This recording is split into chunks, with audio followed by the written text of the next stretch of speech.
Bonjour à toutes et à tous, je suis Jean-Philippe Thouard, le directeur technique de l'Institut de la francophonie pour la gouvernance universitaire, un institut spécialisé de l'Agence universitaire de la francophonie. J'ai le plaisir de vous accueillir au premier webinaire d'un nouveau cycle organisé par l'AUF, intitulé L'actualité des réseaux francophones. Organisé en partenariat avec le média The Conversation France, ce cycle de webinaires s'articulera tout au long de l'année autour de l'actualité scientifique francophone, en mobilisant les experts de la francophonie scientifique de par le monde. Ce cycle commence par un premier focus sur la transformation d'université en temps de crise, et le webinaire aujourd'hui s'intitule « Piloter l'université en temps de crise ». Cela fait désormais 1 an, peu ou prou, que les institutions universitaires de la recherche de la francophonie scientifique sont confrontées, comme le reste du monde, à la crise sanitaire de la Covid-19. Elle touche de plein fouet. Les impacts sont multidimensionnels et touchent toutes les missions des universités, ainsi que le contexte socio-économique dans lequel elles opèrent. Pour faire face, renforcer leur résilience et préparer l'avenir, elles innovent et doivent opérer une transformation accélérée, tant de leur mode opératoire que de leur stratégie à plus long terme. Pour introduire ce cycle, j'invite immédiatement le professeur Stim Kalbous, recteur de l'Agence universitaire de la francophonie, à prendre la parole. Monsieur le recteur.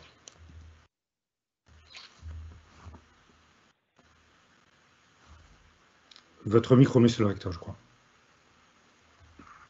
Oui, merci.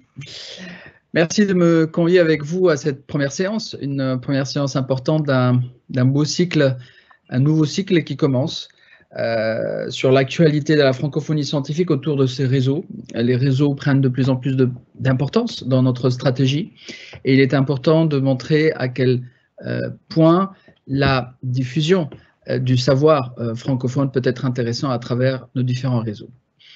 Aujourd'hui, nous parlons d'un thème très intéressant et d'actualité, le pilotage en temps de crise à l'université. Alors, en guise d'introduction, moi j'aimerais d'abord vous dire qu'il faudrait peut-être s'entendre un tout petit peu sur cette notion de crise. Qu'est-ce que c'est qu'une crise? Avant de pouvoir la gérer, il faut peut-être la définir. Le pilotage d'une université est par définition complexe et de plus en plus complexe avec l'environnement qui bouge, avec les exigences nouvelles qui sont là de plus en plus.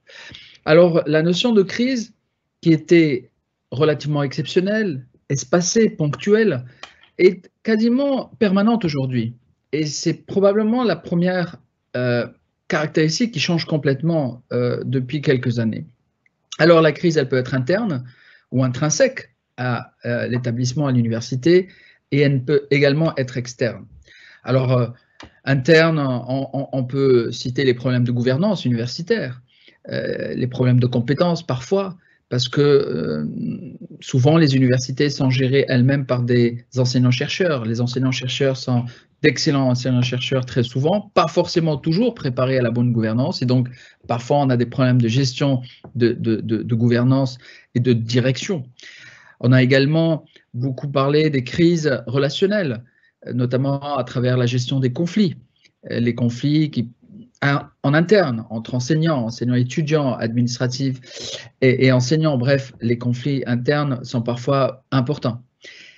Nous avons également parlé des crises économiques et financières, le manque de moyens, surtout dans les pays du Sud, et c'est également des crises importantes à gérer et difficiles parfois. Alors, au-delà de ces crises ou de ces raisons de crise d'interne, intrinsèques, il y a également les raisons externes. Alors, en externe aussi, il y a plusieurs raisons différentes. D'abord, ça peut être politique, lié notamment à la liberté d'expression ou à la liberté académique dans certains pays, ou tout simplement lié à la macro-politique d'un certain nombre de pays qui impactent directement la gouvernance des établissements universitaires.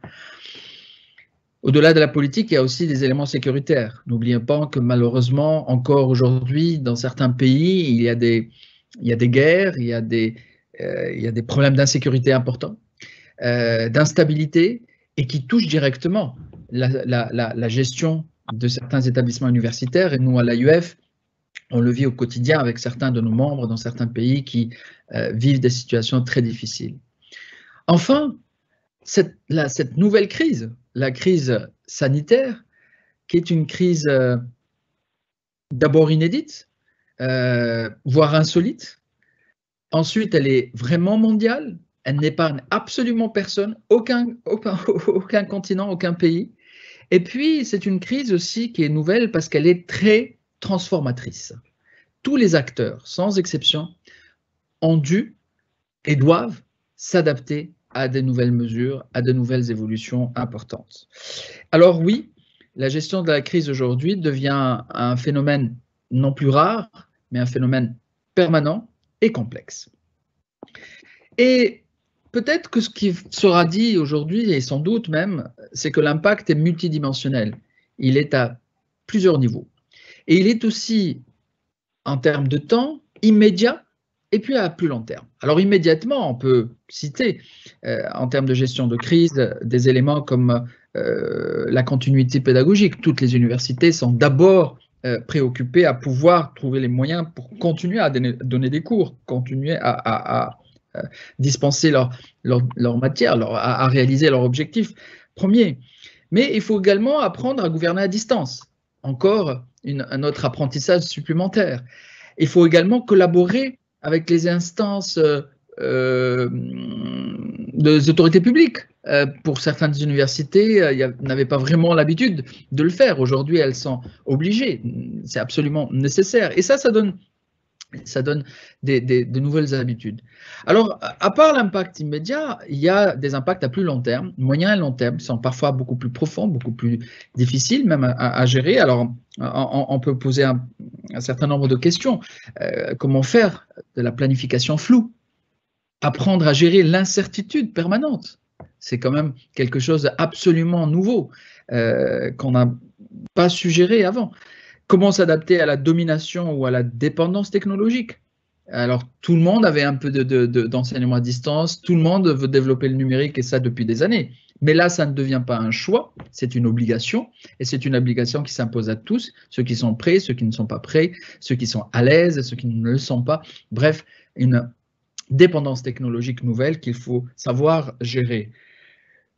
Comment gérer aussi les nouveaux phénomènes de ressources humaines avec plus de stress, plus d'anxiété? C'est des phénomènes qu'on n'observait pas à l'université de manière importante avant et qui aujourd'hui s'avèrent être aussi une autre forme de gestion de crise. À plus long terme encore, peut-être, c'est comment réorienter nos programmes de recherche. Alors, on a été tous surpris par l'ampleur de cette crise et les dimensions de cette crise. Alors, comment la recherche et l'innovation pourraient demain sortir de l'université des solutions adéquates à cette crise et puis peut-être à d'autres qui vont venir? Comment repenser la coopération internationale et la mobilité internationale qui ne posait pas problème il y a à peine quelques mois et qui aujourd'hui devient un objectif quasiment insurmontable. Alors voilà une situation assez particulière que nous vivons aujourd'hui. L'AEF a dû faire face, comme vous tous, et continue à faire face, d'abord pour elle-même, face à cette crise. Nous sommes une organisation présente physiquement avec des équipes dans une cinquantaine de pays qu'il faut gérer, qu'il faut suivre. Et puis en même temps, pour nos membres, parce que le fameux réseau des 1000 universités et centres de recherche membres de l'AEF ont des besoins différents, ont des exigences différentes, et l'AEF essaie tant bien que mal d'être à leur côté et de les supporter quand cela est possible. Alors en interne, nous avons, comme beaucoup d'entre vous, adapté notre gouvernance, d'abord une gouvernance encore plus collégiale et de concertation. Nous avons aussi essayé de mieux maîtriser l'information, notamment avec des veilles permanentes sur ce qui se fait en matière de gestion de crise, suivi les décisions dans chaque pays, et là c'est la dimension politique qui est importante. On a une cellule de crise monde qui suit de près les règles et les décisions de chaque pays pour pouvoir s'y adapter au niveau de nos bureaux et de nos instances. Alors évidemment, le télétravail est devenu la règle, comme chez beaucoup. Mais télétravail, la règle, cela veut dire aussi beaucoup d'adaptation, adaptation en termes de formation des ressources humaines, adaptation en termes de matériel. On a dû investir aussi dans beaucoup de nouveaux équipements, notamment les ordinateurs portables. Et puis, bien entendu, comme tout le monde, l'aspect sanitaire, gestes de barrière, nettoyage, etc. Ça, c'est pour l'interne. Et pour l'externe, nous avons lancé un plan spécial Covid, on l'a appelé ainsi. Et dans ce plan spécial Covid, on a travaillé sur les deux aspects pédagogique et recherche. Au niveau de la pédagogie, nous avons ouvert gratuitement, et ça c'est une première, nos plateformes pédagogiques à tous les membres de l'AUF. Toute université qui souhaite dispenser ses cours sur nos plateformes, faire des formations à distance, exploiter nos plateformes pour des webinaires, pour des cours à distance, pour des forums, pour des discussions, elles ont pu le faire. D'ailleurs, ça a explosé le taux d'audience et d'exploitation de nos plateformes. Nous en sommes très contents parce qu'ils sont là pour ça. Aujourd'hui, il y a plus de 1000 espaces d'enseignement sur nos plateformes numériques, ce qui est quelque chose d'assez considérable. Nous continuons à assurer la gratuité tant que la crise est encore là. Je crois aujourd'hui qu'on a dépassé les 45 pays qui bénéficient de ces services de l'AUF. De l'autre côté, en termes aussi de petit apport à la crise, nous avons lancé un appel à projets en termes de recherche et développement à impact immédiat. Ça a été un appel qui a eu beaucoup de succès. On a dû mobiliser beaucoup de ressources exceptionnelles. On a dépassé le 1 million d'euros pour proposer aux jeunes chercheurs, doctorants, mais aussi ingénieurs, tout étudiant ou groupe d'étudiants qui sont dans la recherche de solutions à la crise du Covid. Et nous avons financé les projets qui ont proposé des solutions immédiates, mesurables, à impact immédiat. Et c'est aussi important pour nous de le faire, pas seulement pour aider ces jeunes, mais c'est aussi pour montrer que l'université peut être au cœur des réponses des problèmes de la société. Et ce plaidoyer pour nous est fondamental à l'AUF parce que nous voulons que l'université joue de plus en plus un rôle plus actif en termes d'apport de solutions aux exigences socio-économiques de nos pays. Donc, la gestion des crises, vous le voyez, elle a une dimension interne, il faut savoir mieux se gérer en interne. Et plus on se gère convenablement en interne, plus on est capable de sortir et d'aider les autres, d'aider les partenaires, d'aider les pays dans lesquels nous sommes présents. Voici en quelques mots, et je vais essayer, je ne serai pas long donc, pour vous dire que c'est un sujet qui est passionnant, qui nous intéresse, que nous vivons au quotidien. Et donc j'ai hâte, comme tous ceux qui participent aujourd'hui, à écouter nos panélistes aujourd'hui, des panélistes de haut niveau et qui viennent d'horizons très différents et qui vont nous permettre d'avoir encore plus d'idées et de réflexions sur cette question de la gestion de crise dans l'université. Merci pour votre réponse favorable. Merci d'être là parmi nous et bonne conférence. Merci beaucoup, Monsieur le Recteur, pour cette très belle introduction à nos échanges. Alors, on le voit, donc, les universités et les instituts de recherche de la francophonie scientifique sont affectés par les crises dans leur mission centrale de formation, de recherche, de service à la communauté, mais également de leur capacité à travailler ensemble, en réseau, dans un cadre international, ce qui a bien évidemment une importance cruciale pour nous à l'AUF. Donc, dans ce webinaire, nous allons essayer d'explorer les questions suivantes, ainsi que les réponses collectives que la francophonie scientifique peut leur apporter. Comment piloter les transformations accélérées des universités que la crise induit? Comment repenser l'internationalisation en temps de crise? Comment préparer l'université pour le monde d'après? Pour y répondre, j'ai l'honneur d'accueillir 4 experts reconnus et actifs dans le domaine de la gouvernance universitaire et de l'internationalisation. Permettez-moi de vous les présenter. Je vais commencer par professeur Zeinab Saad. Zeinab Saad, vous êtes professeur de chimie physique et coordinatrice générale du Bureau des relations internationales à l'Université libanaise. Vous avez été également doyenne de l'école doctorale de sciences et technologies à l'Université libanaise. Aujourd'hui, en tant que coordinatrice du comité d'assurance qualité à l'Université libanaise, vous coordonnez la mise en place des projets d'accréditation institutionnelle de l'établissement, ainsi que les accréditations des programmes scientifiques dans les différentes disciplines.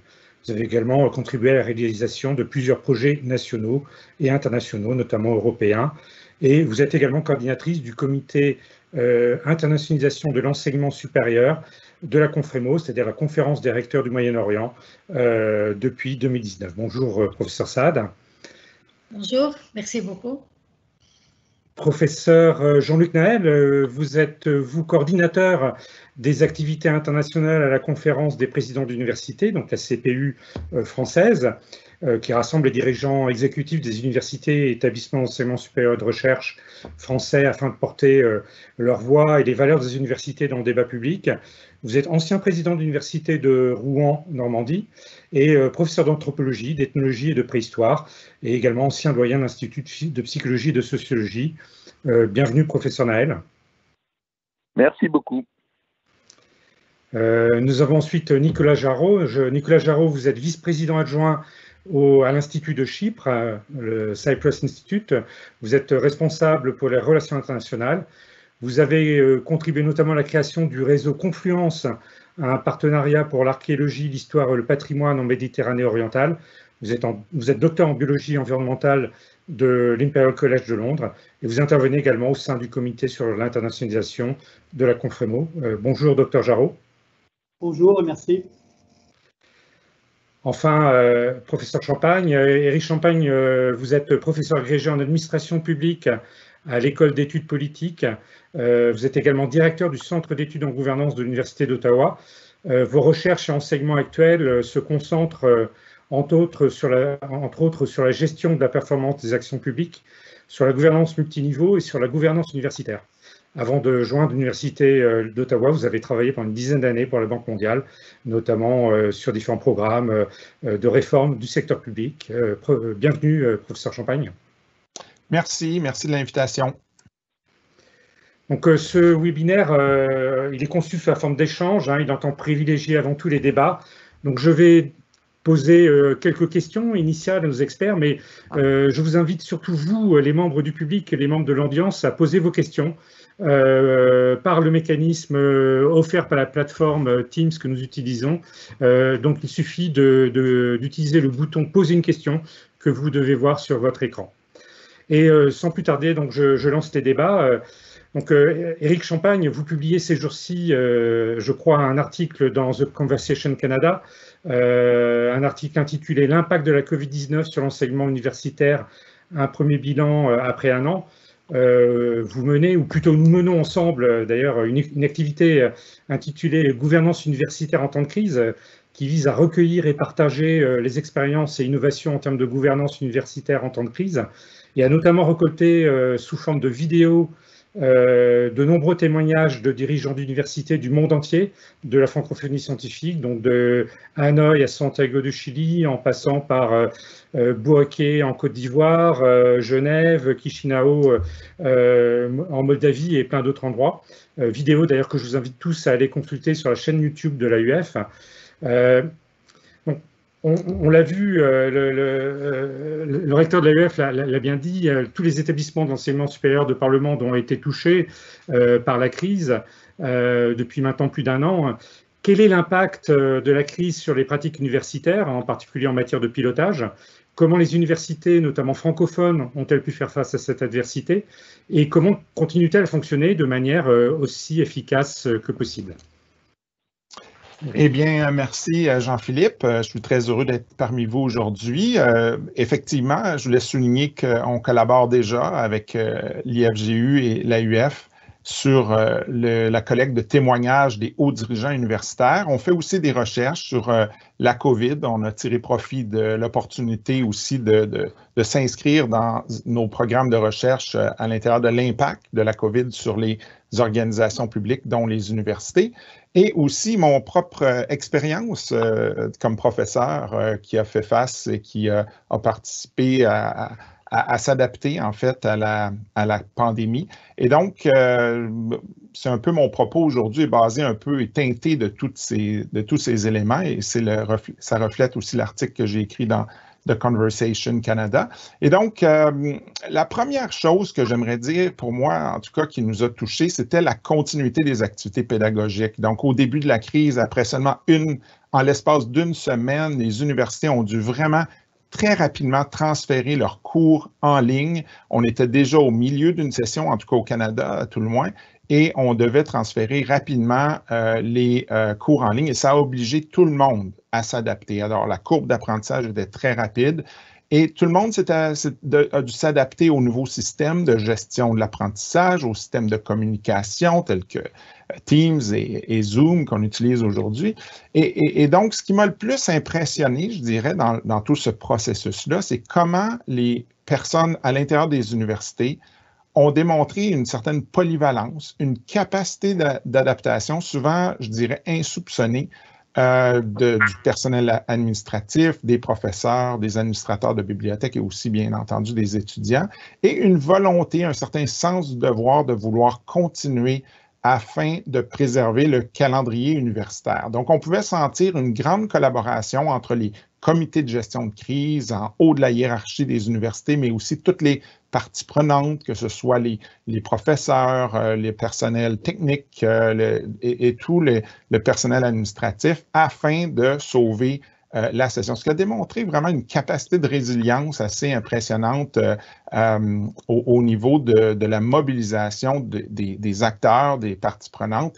Et cette crise vraiment a consolidé cette capacité de s'adapter. Le second aspect de la résilience, pour moi, c'est l'existence ou non d'outils informatiques comme les plateformes de gestion de l'apprentissage, les logiciels de communication virtuelle. Est-ce qu'on avait ou non accès à ces outils-là avant la crise? Et ça, pour moi, ça a été un grand facteur quand on regarde les témoignages, un grand facteur de résilience. Et là, dans ce domaine-là, il y a beaucoup d'inéquité entre les pays du Sud et les pays du Nord en raison des manques de moyens ou l'existence de moyens. Et ça, c'est vraiment un aspect important. Et cette culture d'utilisation de ces outils, est-ce qu'il y avait une masse critique suffisamment grande? Donc, je résume mes 3 points là, pour dire qu'est-ce qui fait la résilience dans un contexte de crise comme ça. 1, une capacité de collaborer et de mobiliser rapidement les acteurs pour l'atteinte d'un même objectif. Là, c'était la pandémie. Alors, on était capable de démontrer un processus d'apprentissage assez rapide. La disponibilité ou non des outils d'enseignement en ligne et des outils de communication. Et cet accompagnement des professeurs aussi dans le contexte de transition, il fallait vraiment accompagner les professeurs pour une transition rapide, pour accroître la courbe d'apprentissage de tout le monde. Donc, je m'arrête ici pour le moment pour laisser la chance aux autres panélistes de s'exprimer. Merci. Merci beaucoup, Eric. Donc, j'invite les autres panélistes également à témoigner de leur expérience sur l'impact de la crise sur le pilotage universitaire et les solutions qu'ils ont pu trouver. Je ne sais pas, peut-être Zeinab Saad, peut-être l'expérience de l'université libanaise. Comment avez-vous fait face à la crise et quelles solutions innovantes avez-vous pu déployer pour continuer à fonctionner? Merci bien pour votre invitation. Je suis très heureuse de participer. Donc, certainement, la crise a induit une transformation accélérée dans l'université libanaise, et ce qui a nécessité un pilotage compatible avec la nature de cette crise et nous aider aussi de commencer à se préparer pour la post-crise. Donc, le grand confinement a poussé notre université à aller vers l'enseignement à distance. Et dans ce cas-là, ce qui a donné naissance à des innovations qui vont continuer et durer dans notre université. Et à l'université, le numérique, nous, on n'avait jamais adopté l'enseignement à distance. Même ce n'est pas autorisé par la loi, mais le numérique s'est imposé par la force des choses. Et la digitalisation, même si elle était appliquée d'une façon chaotique, maintenant c'est un objectif pour l'université pour piloter les transformations accélérées. Alors, le grand problème, c'était vraiment une expérience douloureuse, et le grand problème, c'était l'impact sur les formations techniques et professionnelles. Donc, au moment du déconfinement, nous avons commencé à aller vers des enseignements mêlant distanciel et présentiel, et par conséquent, c'est-à-dire un enseignement hybride, et par conséquent, par la suite, le numérique a vu le jour dans notre université plus vite que prévu. Et donc, dans ces cas-là, on avait un campus physique et un campus numérique. Campus physique, c'est pour les travaux pratiques, travaux d'encadrement, et le campus numérique, c'est pour l'enseignement en ligne. Et ceci est pour assurer l'égalité d'accès aux formations pour tous les étudiants, quelle que soit leur discipline et leur délocalisation, mais certainement, nous avons souffert beaucoup de manque au niveau des outils, au niveau de toutes les infrastructures, connexion Internet. Mais ceci a nécessité beaucoup de programmation et des démarches qui ont été entreprises par l'université des points de vue académiques, reprogrammer le cours pour les dispenser une fois physique et en distanciel, c'est-à-dire sur le modèle hybride, de cours en partie filmés, et aussi pour préparer les tests et les examens pour les préparer à les délivrer en ligne. Comme les collègues ont déjà signalé qu'il y avait faire des réformes pour les enseignants, pour qu'ils préparent le cours, parce que nous, on n'était jamais équipés et préparés pour ça, et surtout pour assurer les compétences nécessaires. Et comme j'avais signalé, assurer les infrastructures. On avait aussi affronté un problème, c'est le télétravail. Nous, on n'a jamais eu ce genre d'expérience de travailler en télétravail et surmonter les difficultés pour gérer les e-administrations aussi. Donc, c'était une transformation coûteuse, elle est innovatrice, efficace pour répondre aux besoins de notre université en même temps, mais c'était une nouvelle pédagogie qui prend du temps à construire pour répondre aux normes de l'assurance qualité de l'enseignement supérieur. Par conséquent, maintenant, nous avons commencé à discuter sur une nouvelle mode de gouvernance. C'est la gouvernance numérique. Je ne sais pas si je peux continuer ou je laisse la parole pour d'autres à s'exprimer si vous voulez. Peut-être je peux parler un peu, si vous voulez, pour l'après-crise, non?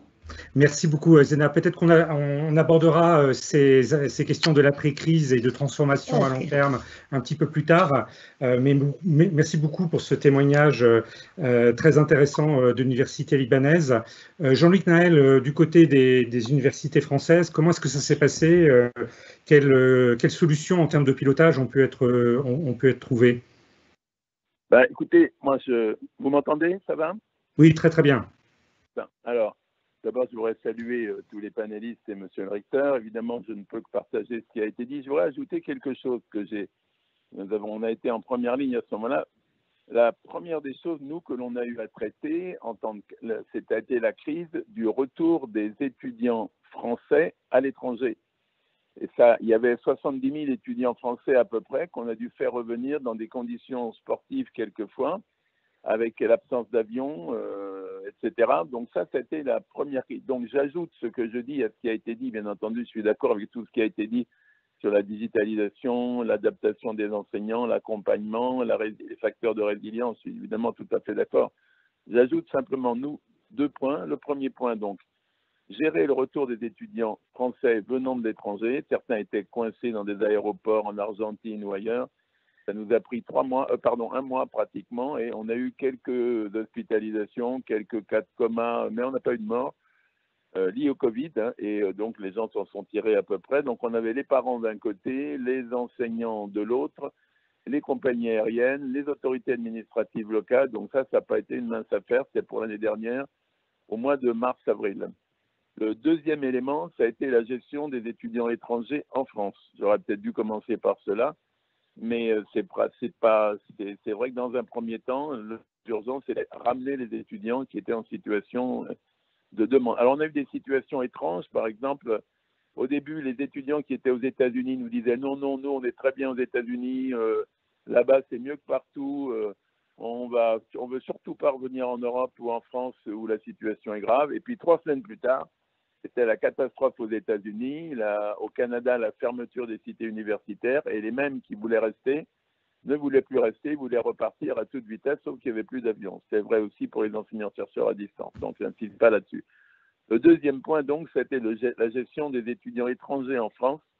On a 360 000 étudiants étrangers en France, pays par pays. C'était un peu compliqué à gérer parce que certains voulaient rentrer chez eux, d'autres voulaient mais ne pouvaient pas, d'autres voulaient absolument rester. Quelquefois, certains voulaient partir, mais leur gouvernement ne voulait pas qu'ils rentrent. Voilà. Alors, je pense à la Chine en particulier, parce qu'on a 36 000 étudiants ou 37 000 étudiants chinois en France, mais ça s'est bien passé dans l'ensemble. Et je dirais, sans vouloir utiliser de langue de bois, mais vraiment, c'est vrai, en harmonie avec le ministère des Affaires étrangères et les différentes ambassades, on a réussi à faire en sorte que les choses se passent plutôt bien et on n'a pas eu d'éléments catastrophiques à retenir, même si les situations étaient un peu tendues quelquefois. Donc ça, c'est un premier temps. Alors, je vais être bref parce que sinon, je ne vais pas laisser de temps pour les autres.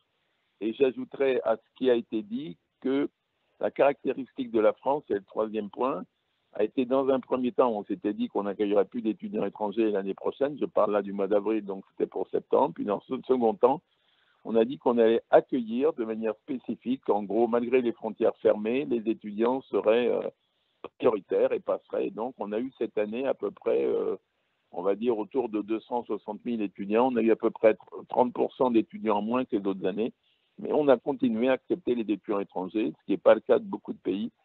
Alors c'était une prise de risque bien sûr, hein, mais je pense qu'on a eu raison, les choses se sont plutôt bien passées. Et donc le quatrième point, bien sûr, c'est la gestion des étudiants étrangers qui sont dans une situation d'isolement bien plus grande que les étudiants français, qui n'ont pas de relation ou difficilement avec leur famille. Voilà, donc j'insiste pas là-dessus, j'y reviendrai tout à l'heure si vous voulez, mais je voulais ajouter ces éléments à l'organisation générale. Bien sûr, il faut absolument, dans ces cas-là, pour piloter une université, une petite équipe extrêmement polyvalente, si j'ose dire, de garde 24 heures sur 24, en tout cas pour certains, et avec une dimension, comment dirais-je, d'empathie pour les problématiques qui se posent et qui sont inconnues quelquefois, on n'a pas d'antécédents, on n'a pas de jurisprudence. Donc j'ai bien aimé ce qui a été dit tout à l'heure par le recteur, à savoir qu'il s'agit de quelque chose de nouveau pour lequel on n'a pas de référence, donc on doit innover en permanence. Voilà ce que je voulais dire essentiellement. Merci beaucoup Jean-Luc Naël. Nicolas Jarraud, alors peut-être pour enchaîner sur l'expérience chypriote, mais peut-être également pour démarrer également notre deuxième sujet, c'est-à-dire celui de l'internationalisation à la suite des premiers éléments apportés par Jean-Luc Naël. On voit que la crise a affecté de manière sérieuse et manifestement assez durable les collaborations internationales et en particulier les mobilités tant des enseignants-chercheurs que des étudiants. Dans ce contexte, quel avenir pour l'internationalisation et comment repenser ces modalités? Merci beaucoup pour cette opportunité d'intervenir à ce sujet. Oui, en effet, bon, évidemment, l'internationalisation, comme tout, a été affectée sérieusement par cette pandémie. Mais on oublie souvent qu'il y a en fait deux types d'internationalisation. Il y a la mobilité. Alors évidemment, la mobilité a souffert énormément. C'est une question de mobilité, mais l'internationalisation, c'est aussi l'internationalisation à domicile. Et je voudrais un peu continuer sur les analyses des autres intervenants. Nous avons vu que cette transition, finalement, en temps de crise, vers la numérisation, vers l'enseignement à distance et vers l'internationalisation à distance, a été d'une rapidité impressionnante. Et pourquoi cette transition a été aussi rapide, que ce soit dans les pays du Nord ou les pays du Sud d'ailleurs? Ça a été parce que finalement, cette transition était déjà là. Donc en fait, la crise, je pense, n'a fait qu'accélérer des processus qui étaient déjà en place.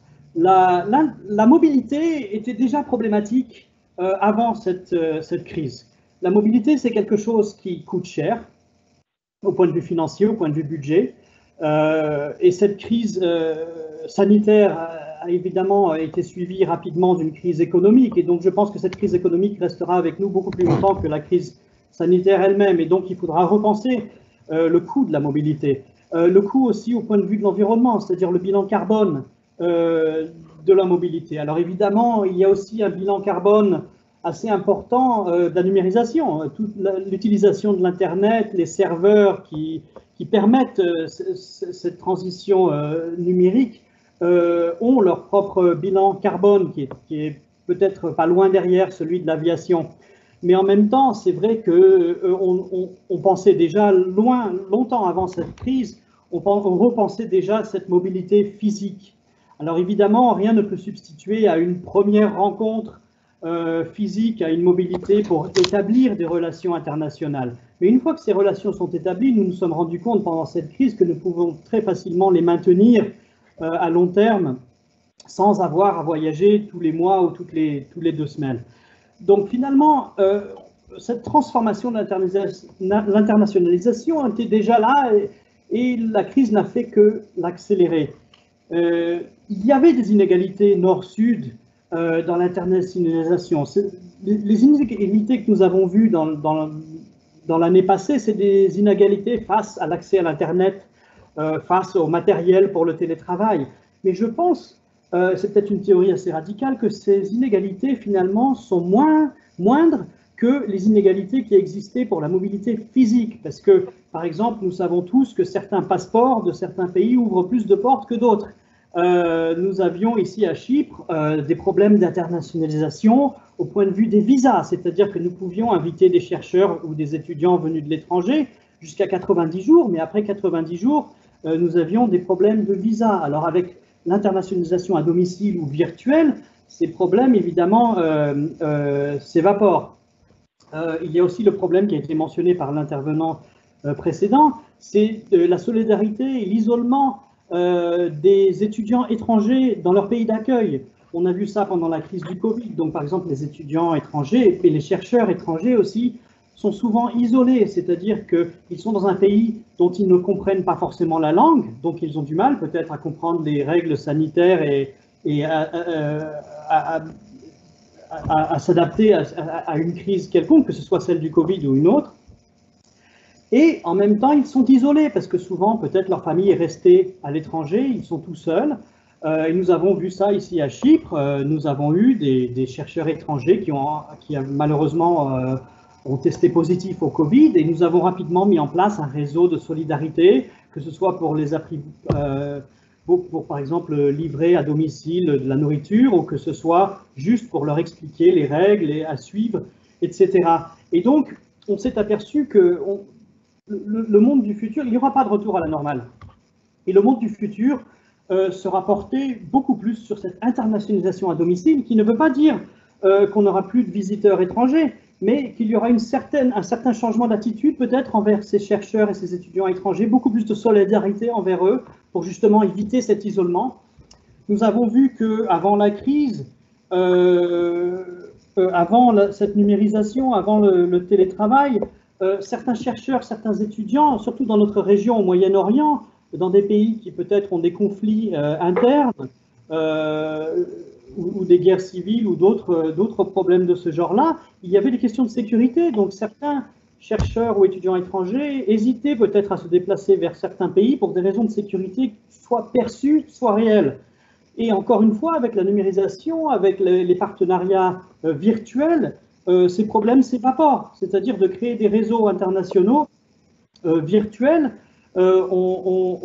Finalement, on enlève certains de ces obstacles à l'internationalisation. Donc, je pense que je vais m'arrêter là pour l'instant, mais peut-être j'interviendrai suite à d'autres questions. Merci beaucoup, Nicolas, d'avoir lancé ou approfondi ce sujet de l'internationalisation et effectivement ces nouveaux modes qui existaient sans doute déjà, mais qui se développent maintenant à travers l'internationalisation à domicile. Éric Champagne, est-ce que vous souhaitez intervenir à ce sujet ? Oui, certainement. J'aimerais ça intervenir à 2 niveaux. Il y a beaucoup de choses qui ont déjà été dites. Au niveau de la mobilité internationale des étudiants, revenir un peu là-dessus, mais je vais parler aussi comme je dirige un centre de recherche, des questions de recherche internationale du point de vue des professeurs. Premièrement, au niveau des étudiants, sur le plan des activités pédagogiques, ça a affecté énormément la vie des étudiants en général, mais celle des étudiants internationaux en particulier, comme il a été déjà mentionné. Donc, à court terme, ces étudiants internationaux-là ont été mis devant deux possibilités, un grand dilemme, soit rester ou partir. Ceux qui ont continué quand même leurs études, il faut le mentionner, et ceux qui sont repartis aussi, avaient un enjeu de bande passante important qui diffère d'un pays à l'autre, d'un pays où l'accès à l'Internet devient extrêmement important. Donc, il y a certainement une réflexion là, à faire sur l'importance de l'accès à Internet dans tous les pays du monde pour pouvoir prendre conscience là, que c'est tellement important pour rester connecté, d'une part, mais on a eu quand même beaucoup de difficultés de ce point de vue-là pour la continuité universitaire. J'aimerais aussi insister sur les opportunités de socialisation que représentent les universités. Il ne faut pas le sous-estimer. L'expérience étudiante a été beaucoup affectée pour les étudiants canadiens de notre côté ou nationaux et les étudiants étrangers. Et donc, le manque de contacts sociaux est, selon moi, extrêmement important. Il faudra revenir à une modalité seulement pour cette raison-là en présentiel le plus tôt possible. Ça ne veut pas dire que les méthodes d'enseignement ne vont pas avoir été radicalement changées en raison de l'apprentissage de ces outils, mais il faudra revenir parce que l'expérience étudiante au niveau universitaire, c'est très important qu'elle maintienne cet aspect de socialisation. Et à moyen terme, je pense qu'il y a beaucoup de monde qui ont repoussé leurs opportunités de reprendre les études en raison justement on a vu une diminution de la fréquentation de nos étudiants internationaux. Sur le plan de la recherche, par contre, comme centre de recherche, nous, on a tiré plutôt certaines opportunités d'analyser le thème de la COVID sous différentes formes et donc que ce soit au niveau des sciences pures pour la recherche de vaccins ou autres médicaments ou au niveau des sciences sociales sur l'analyse de la réponse des gouvernements, par exemple, on a trouvé quand même beaucoup d'opportunités de collaboration et on a pu maintenir la collaboration, certaines collaborations internationales parce que, selon moi, les chercheurs sont déjà en réseau. Donc, ils ont tiré un petit peu profit des nouvelles technologies qui étaient mises à leur disposition, mais comme ils étaient déjà en réseau, ils ont pu accélérer un petit peu leur collaboration. On peut le voir aussi au niveau des webinaires qui ont explosé d'une manière exponentielle. On a utilisé ça beaucoup comme outil d'échange des connaissances scientifiques, mais a fallu aussi adapter toutes les conférences internationales, mais bien entendu, pour un professeur comme moi, on a quand même hâte de revenir à un modèle plus conventionnel. C'est une situation temporaire, espérons-le, mais qu'on espère quand même revenir à des conférences en présentiel, mais il y a eu quand même un niveau d'adaptation impressionnant de la part des chercheurs pour à la fois saisir, disons, le thème de la COVID comme objet de recherche, mais aussi adapter nos moyens d'échange scientifique à travers les plateformes de communication. Je m'arrête ici. Merci beaucoup, Éric. Jean-Luc Nanette, je crois que vous avez également des choses à partager avec nous sur le thème de l'internationalisation. Oui, alors moi je voulais ajouter 2-3 petites choses. Je voulais dire tout d'abord, la première caractéristique, c'est l'extraordinaire facilitation grâce au webinaire d'une accessibilité à l'autre. Je vous disais qu'il y a 3 jours, j'étais dans une webconférence, comme vous avez dû tous le faire, avec les universités russes. On avait une trentaine d'universités russes, dont toutes les universités sibériennes. Donc c'est vrai qu'on n'était pas habitué, même dans les séminaires de recherche, à avoir une telle densité dans les webinaires, une accessibilité aussi facile et aussi agréable, sans passer, comme ça a été bien dit tout à l'heure, par toute la problématique des situations politiques locales, quelquefois, qui pouvaient empêcher une mobilité ou des interdictions, etc. Donc ça, je crois que c'est, comme il a été dit pour la recherche, que c'est évidemment une énorme accélération de la potentialité recherche et de la possibilité d'avoir des discussions avec nos collègues étrangers. Mais ceci dit, comme cela a été bien dit aussi, tout dépend évidemment de l'accessibilité à Internet. Et je dois dire que pour avoir été en relation avec des universités africaines, en particulier, je pense au Cameroun, je pense au Niger, on sait à ce moment-là, nos collègues nous disent en tout cas, que la problématique est plus complexe parce que les canaux de passage de l'information sont plus difficiles en termes de potentialité et que je crois que c'est quelque chose sur lequel il faudra insister dans le cadre de collaborations futures. Il faut vraiment qu'on fasse en sorte que toutes les universités puissent être au même niveau de communication. Si ça pouvait être une conséquence du Covid, je crois que ce serait vraiment une très bonne chose. Puis j'ajouterais autre chose qui est un peu en opposition avec ce que je viens de dire, c'est-à-dire que d'un côté, vous voyez une espèce d'interpénétrabilité bien plus grande que celle qui existait non seulement, et en même temps, on a découvert, comme vous l'avez dit tout à l'heure aussi, un isolement, alors je ne sais pas si on peut parler d'insulisme pour les individus ou d'ilotisme pour les individus, mais en tout cas, pour ceux qui étaient le moins préparés à cette situation, et il y en avait beaucoup quand même, je pense aux étudiants et aux étudiants étrangers en particulier, la capacité, quand on ne pouvait pas avoir de relation avec son pays ou difficilement avec son pays, la capacité à se retrouver tout seul, à s'adapter à des situations complexes dans une petite chambre de 4 ou 5 mètres carrés quelquefois, et pas plus, avec la périphérie de ce qui va avec, c'est-à-dire le fait de pouvoir avoir accès à la nourriture. Donc en France, à un moment donné, les restaurants universitaires ont été fermés. Donc il y a un certain nombre de réseaux qui sont mis en route pour que les étudiants puissent être nourris par l'intermédiaire de paniers auxquels ils pouvaient avoir accès, etc. Bon, maintenant, l'affaire est réglée, mais c'était une situation un peu compliquée à gérer quand même. Et je crois que c'est vrai dans d'autres pays aussi, bien entendu. Donc voilà, je voulais ajouter cet élément-là, cette espèce de double opposition ou bipolarité entre d'un côté une interpénétrabilité phénoménale qui a été évidemment accélérée à toute vitesse, et en même temps la découverte de l'isolement, on peut le dire, hein, d'étudiants en particulier. Alors nous, on a fait une étude, il y a une étude qui a été faite par l'université d'Amiens et qui a montré qu'environ, par exemple, 30% des étudiants étaient en situation dépressive.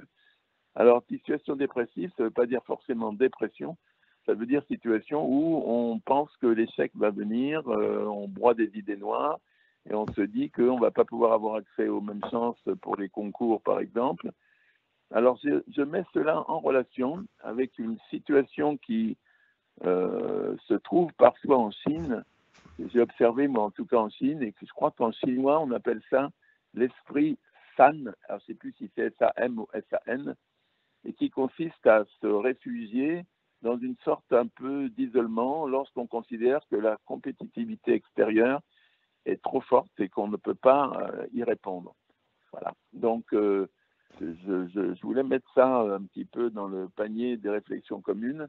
Et je ne sais pas si mes collègues ont quelque chose à dire sur le sujet, mais je pense que pour nous, par exemple, on a fait en sorte qu'il puisse y avoir des appels à des psychologues dans chaque université, d'appels gratuits bien sûr, avec une possibilité d'avoir accès à un psychologue gratuitement pour les étudiants, de façon à pouvoir dialoguer, à pouvoir échanger, et en même temps faire un parrainage et un tutorat pour les étudiants qui se sentaient les plus isolés, de façon à ce que, par exemple, lorsqu'ils n'étaient pas très branchés sur le plan informatique, on puisse les amener à un niveau qui leur permettait de rompre un petit peu cet isolement. Bon voilà, ça ne va pas être trop long, je passe la parole à mon successeur. Merci beaucoup, Jean-Luc Naël. Zeinab Saad, je vous pose la même question hein, sur l'internationalisation. Hein, comment repenser ces modalités? Et on voit bien apparaître une certaine bipolarité à ce sujet, en tout cas une certaine complexité. Et peut-être vous poser également, introduire le troisième sujet sur lequel nous allons discuter, puisque le temps passe, qui est celle des transformations à moyen et long terme de l'université, hein, qui sont induites par la crise. Elles sont importantes, elles sont rapides, elles sont nombreuses. Elles répondent à des impératifs de renforcement de la résilience. Parfois, elles visent à adapter au monde d'après la crise, en tout cas tel qu'on s'imagine qu'il est en train d'émerger. Certaines étaient certainement déjà amorcées et ont été accélérées. Certains d'entre vous l'ont déjà rappelé, mais d'autres sont peut-être aussi également plus subies, comment appréhender ces changements et piloter les transformations des universités dans le contexte de la crise et dans la perspective du monde d'après. Bon, je ne sais pas si je peux dire 2 petits mots concernant l'internationalisation. Oui, juste pour dire, est-ce que, d'après cette crise, est-ce que les mobilités étudiantes et les recrutements des étudiants, ce sont les seuls enjeux de l'internationalisation de l'enseignement supérieur durant cette période de crise? Ça, c'est une chose d'après les problèmes qui ont été évoqués, plusieurs problèmes qui ont été rencontrés avec les étudiants à l'international dans ces contextes. Alors, il faut commencer à préparer les étudiants à comprendre la dimension internationale des formations universitaires et les préparer à travailler dans un monde plus globalisé et aussi à renforcer les compétences nécessaires pour former les professionnels globaux, surtout pour les employabilités et affronter les crises. Et une chose qui est très importante, il faut aussi commencer à réfléchir sur le rôle des bureaux des relations internationales dans ces contextes. Est-ce qu'il faut seulement gérer les mobilités des étudiants ou bien il faut qu'ils commencent à travailler et à coordonner avec les partenaires vraiment pour améliorer cette transformation et pour affronter cette transformation. Ça, c'est sur des points de vue internationalisation. Alors, concernant votre question sur le monde après crise, j'aimerais bien souligner un petit mot que les neuropsychiatres Boris Cyrulnik a signalé, qu'après la crise, il y aura des changements profonds, c'est la règle. C'est-à-dire, après la crise, peu de choses reviendront comme avant. Pour cette raison, donc, pour le moment, on ne peut pas parler après-crise tant que la crise n'est pas encore terminée. Mais ça n'empêche pas de commencer à réfléchir sur les conséquences de cette crise.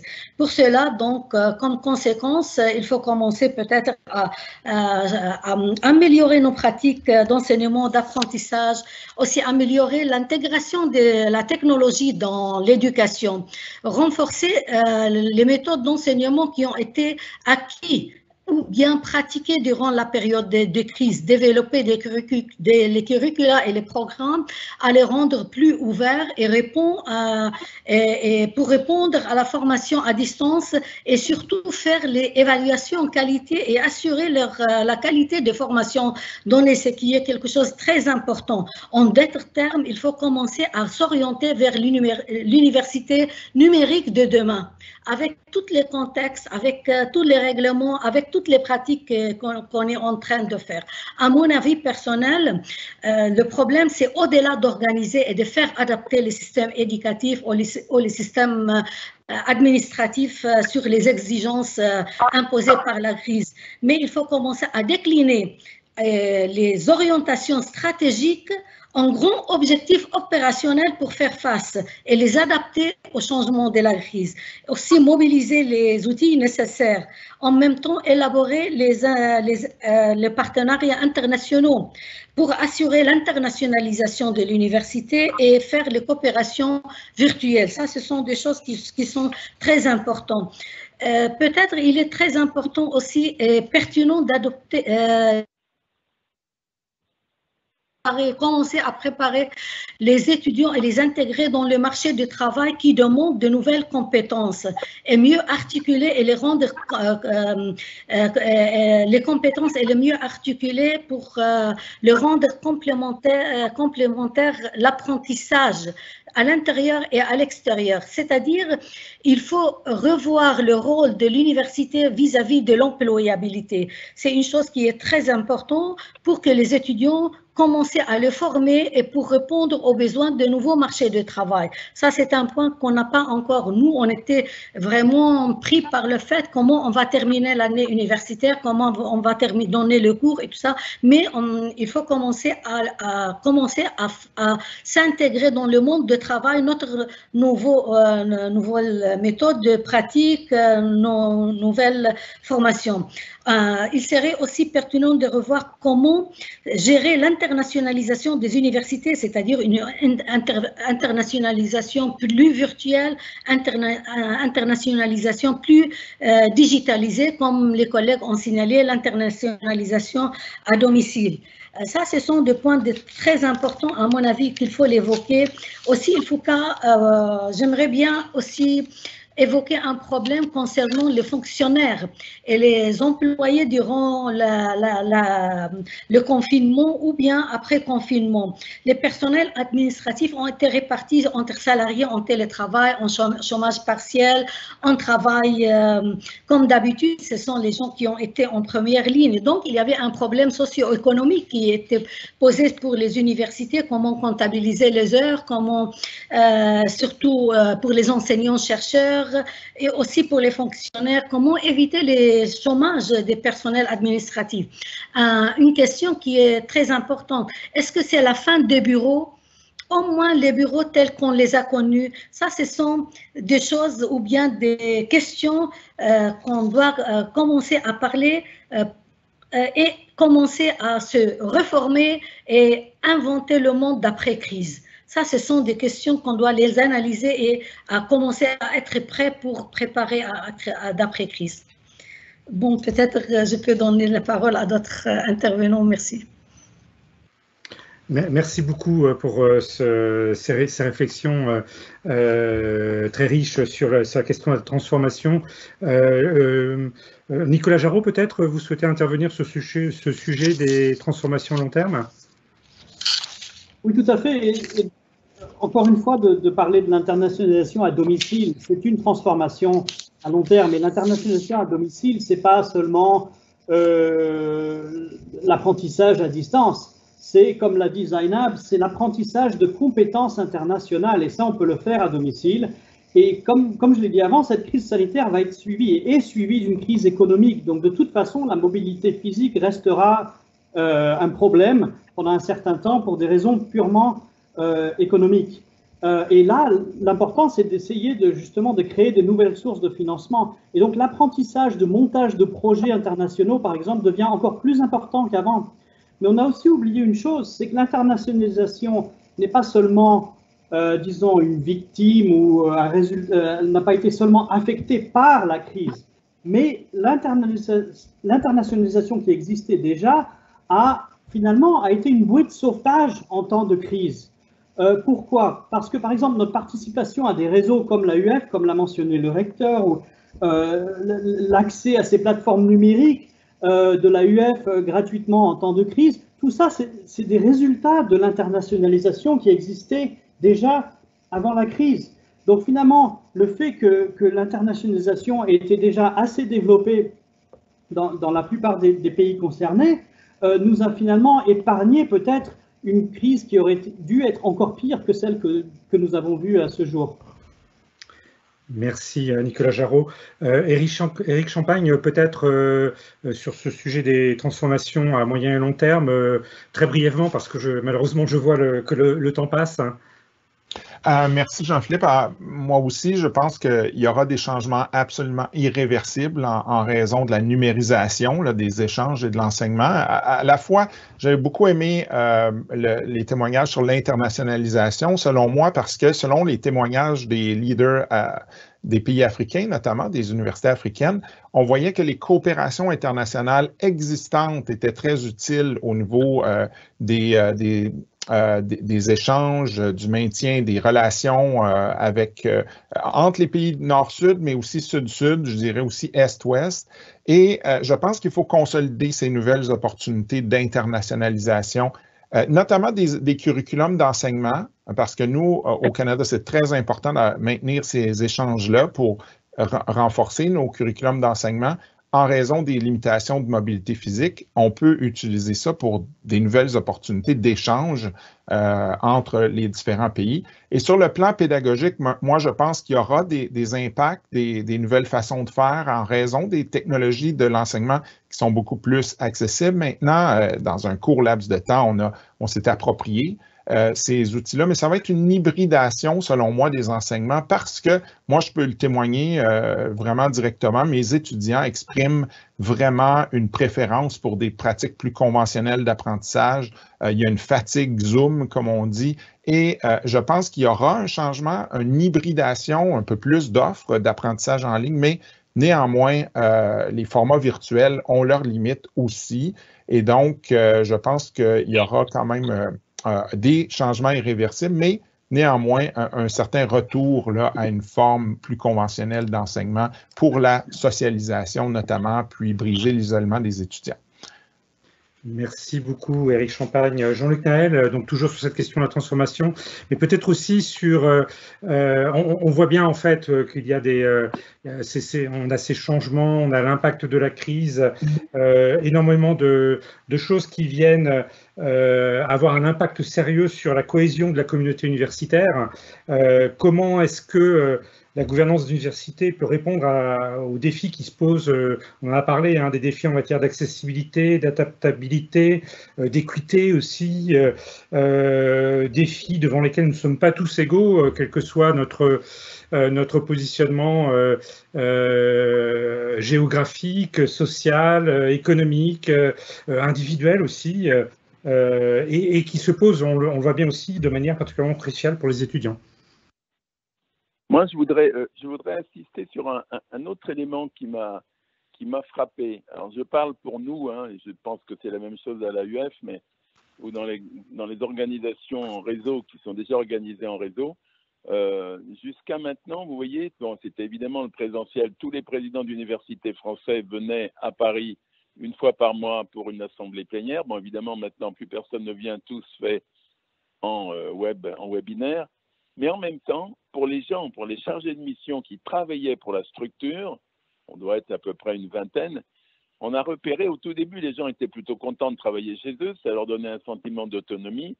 Mais rapidement, au bout d'un mois, à peu près, 3 semaines, un mois, on a eu une demande, mais forte, des chargés de mission en général, qui demandaient à ce qu'on retrouve une homogénéité de système qui, quelles que soient les facilités du webinaire, ne se retrouvait pas si on ne retrouvait pas le cœur de l'activité en commun et la possibilité d'échanger en commun.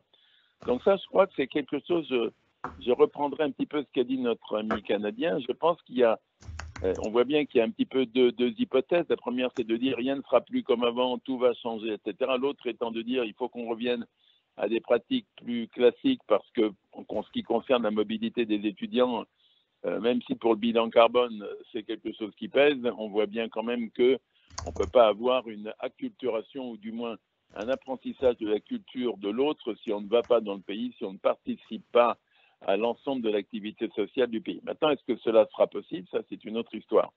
Mais ce sur quoi je voudrais insister, c'est sur cette notion d'une espèce de sociologie ou d'anthropologie d'une institution ou des institutions internationales en particulier, cette nécessité d'une homogénéité d'organisation, de structure qui fasse que les gens ont absolument besoin de se parler, d'échanger, parce qu'on sait bien tous que le rapport au Zoom est en particulier quand même très froid. Et je lisais un petit article il y a quelques jours de neuropsychologie ou de neurologie presque concernant les activités sensorielles. Quand vous êtes devant un ordinateur, vous avez vos yeux qui fonctionnent et vos oreilles qui fonctionnent, puis votre doigt lorsque vous voulez taper. Mais il n'y a pas de porosité globale du corps vis-à-vis de ce qui se passe tout autour.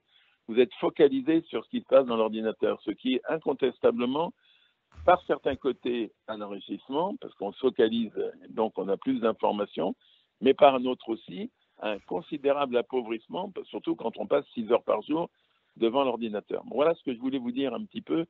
Pensons à cette notion d'organisation sociale des institutions et de nécessaire homogénéité relative, en tout cas, pour pouvoir fonctionner.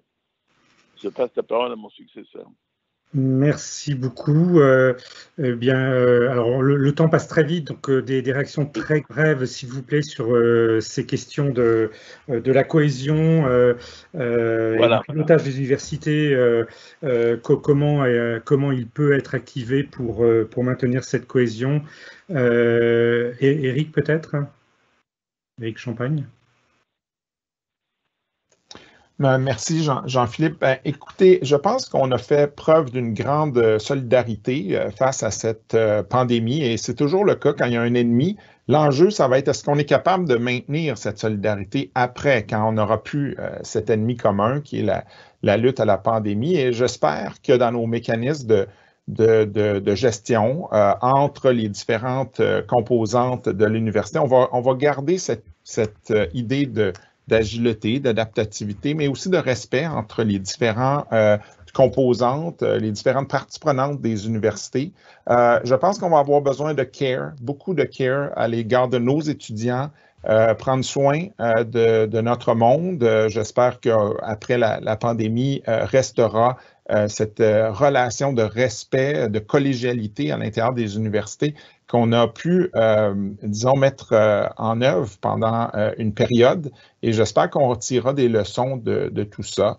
J'espère aussi, comme directeur d'un centre de recherche, que nos capacités de collaboration et de coopération avec les autres centres, et j'espère vraiment qu'on pourra poursuivre sur ce qu'on a pu construire en termes de collaboration, de recherche internationale, que ça se poursuive, que les mécanismes de webinaire restent, mais qu'on aura aussi une hybridation de ce côté-là. Je trouve qu'on a pu vraiment développer des systèmes de communication très intéressants qui n'étaient pas existants auparavant. Tout le monde maintenant sait maîtriser une webcam, un microphone, un casque d'écoute. Et donc, j'espère que tout ça, ça va nous aider à poursuivre, mais évidemment, il y aura des éléments de retour à une certaine normalité, et le plaisir de se rencontrer dans des magnifiques villes à travers le monde reste quelque chose qui manque, je suis certain, à tout le monde qui sont présents sur ce panel et nos auditeurs aujourd'hui. Merci beaucoup, Éric. Nicolas Jarraud, peut-être sur cet aspect aussi, pour répondre à une question qui vient du public, qui touche à la fois cette question alors d'une cohésion au sens plus large peut-être que simplement institutionnelle, mais également l'internationalisation. Et cette question est la suivante.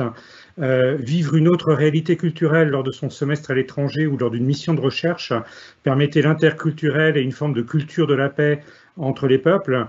Si ces échanges réels disparaissent, comment faire vivre l'interculturel essentiel à la paix? Oui, évidemment, ces échanges ne peuvent pas disparaître complètement. Rien ne peut remplacer le contact humain, ça c'est clair.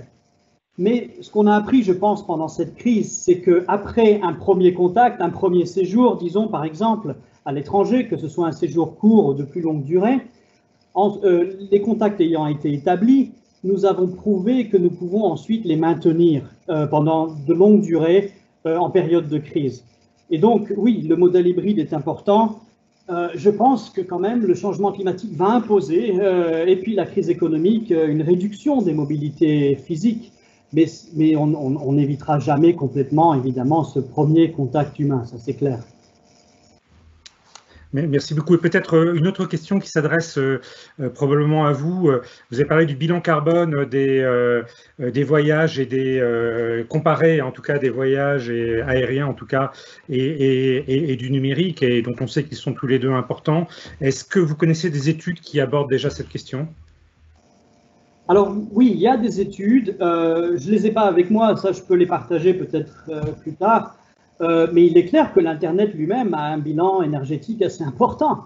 Alors après, tout dépend de la source de cette énergie. Est-ce que c'est des énergies renouvelables? Mais ça, je pense que ça serait peut-être même un sujet pour un autre webinaire, peut-être. Merci beaucoup.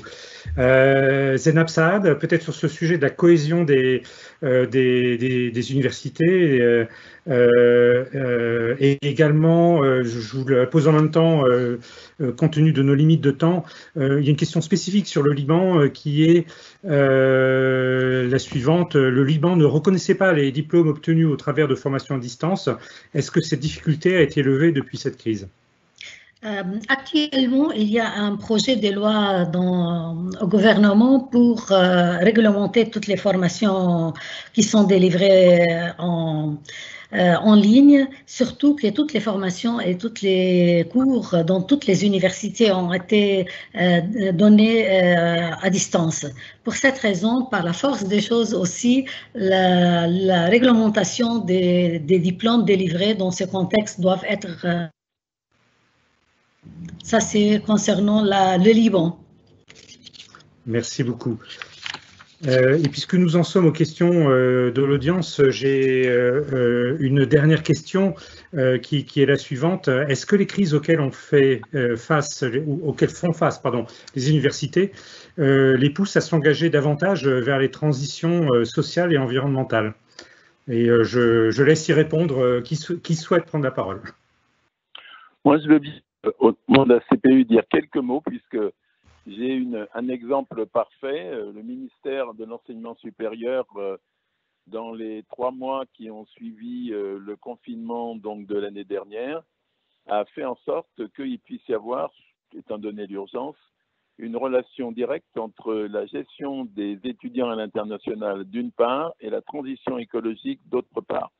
Donc on peut dire pour nous, en tout cas en France, la conséquence directe, ça a été la naissance de groupes de travail qui jusqu'alors étaient séparés et qui brusquement se sont mis à fonctionner ensemble. Ça, Donc on peut répondre positivement à la question. Je pense qu'en effet, la problématique de la transition écologique a été remise au cœur de la réflexion de l'ensemble des universités de manière intensive, et quels que soient les axes pour lesquels ou par lesquels on peut traiter ce sujet. Ça va du patrimoine et la réorganisation du patrimoine jusqu'à l'enseignement ou les types de formation à distance et la recherche. Voilà. Donc, de ce point de vue-là, la crise a été également un accélérateur du changement. On le voit. Est-ce que quelqu'un d'autre souhaite intervenir sur ce sujet? Brièvement, Jean-Philippe, j'aimerais dire que la crise actuelle a quand même prouvé que l'humanité est capable un peu de s'organiser, comme je le disais un peu plus tôt, comme les universités l'ont fait contre un ennemi commun.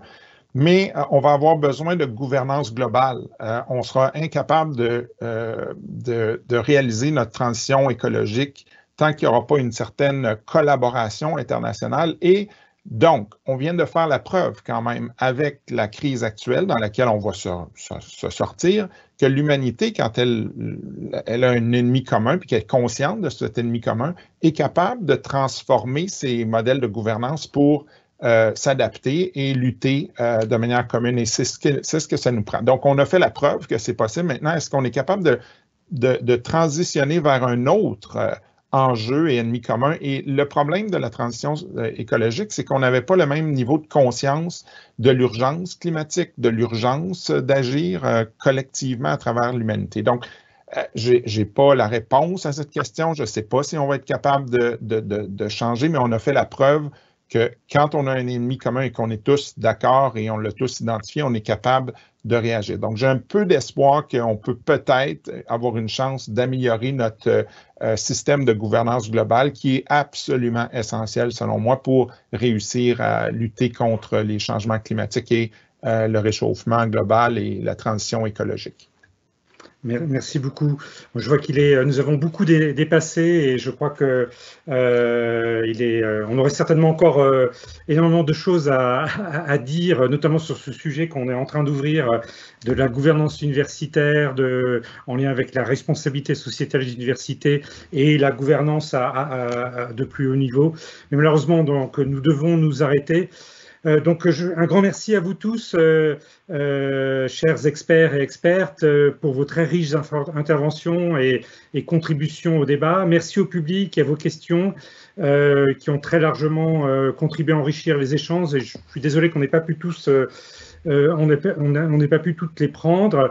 Un grand merci à mes collègues de l'AEF Moyen-Orient, de l'AEF Europe de l'Ouest, de l'AEF Amérique, de la direction du numérique qui a mis en place les moyens techniques et bien évidemment à mes collègues de la direction des réseaux de l'AEF qui organisent ce cycle de webinaires et en particulier à Katinka Birna, notre très efficace coordinatrice et productrice, et un grand merci également à mes collègues de l'Institut de la francophonie pour la gouvernance universitaire qui m'ont aidé à préparer ce webinaire. Le prochain webinaire du cycle L'actualité des réseaux francophones aura lieu jeudi prochain, le 18 mars, à la même heure, de 16h à 17h à Paris, heure de Paris, pardon. Il prolongera d'une certaine manière les débats que nous venons d'avoir sous un angle un petit peu différent, puisque le sujet ce sera crise et enseignement universitaire. et on y abordera en particulier la question du numérique. Et ce webinaire viendra conclure le focus « Transformer l'université en temps de crise ». Et je vous invite bien évidemment toutes et tous à y participer. Pour vous tenir au courant des activités de l'AEF dans le domaine de la gouvernance universitaire, nous avons de très nombreuses activités dans le domaine de l'accompagnement des universités, dans le domaine de la formation des cadres de gouvernance universitaire.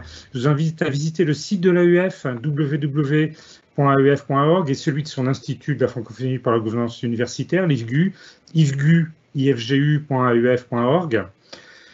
En avril, le cycle continuera, le cycle l'actualité des réseaux francophones, et il se focalisera sur une nouvelle thématique que nous venons juste de commencer à aborder d'une certaine manière, qui est celle qui est très en lien avec la question de la responsabilité sociétale des universités, et c'est quelle place pour les objectifs de développement durable à l'université.